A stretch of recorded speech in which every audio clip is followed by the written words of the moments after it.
মানুষের মাঝে মানুষের আকর্ষণ তৈরি হয় চারভাবে। অনেকেই মানতে চাইবেন না, কিন্তু ব্যাপারটা 95% সত্যি। তাহলে একটু খুলেই বলি, যে আকর্ষণ শরীর বা যৌনতা থেকে তৈরি হয় তার স্থায়িত্ব সবচেয়ে কম। বেশ কিছুদিন তা পেলেই আর কোনো আকর্ষণ থাকে না। এরপর হলো চেহারা। এটার স্থায়িত্ব শরীরের আকর্ষণের চেয়ে একটু বেশি, তবে চেহারা সুন্দর হলে আর সঙ্গী বিশ্বাসী হলে তার প্রতি আকর্ষণ থেকেই যায়। বেশিরভাগ আকর্ষণ এই চেহারা রূপকেন্দ্রিক হয়।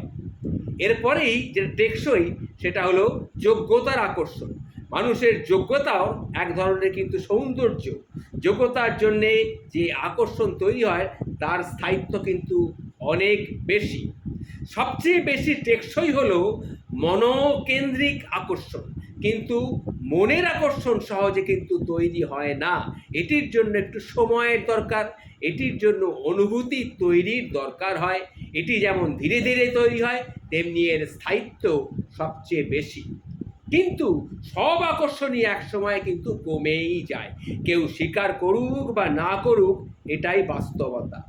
এর সাথে মনের পরিপ্রেক্ষিতে কিন্তু একটা সংযোগ রয়েছে। সব আকর্ষণেই এক সময় কমে যায়, তবে এর সাথে সময়ের পরিপ্রেক্ষিতে ব্যালেন্সও কিন্তু একটা তৈরি হয়ে যায়। আকর্ষণ সব সময় গিয়ে পরিণত হয় অভ্যাসে, মায়াতে, দায়িত্বে।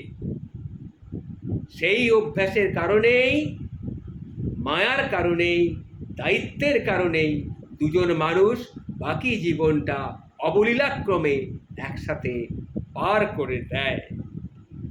এই আকর্ষণ, অভ্যাস, মায়া, দায়িত্ব, এই সবগুলো মিলেই কিন্তু তৈরি হয় কি? প্রকৃত ভালোবাসা।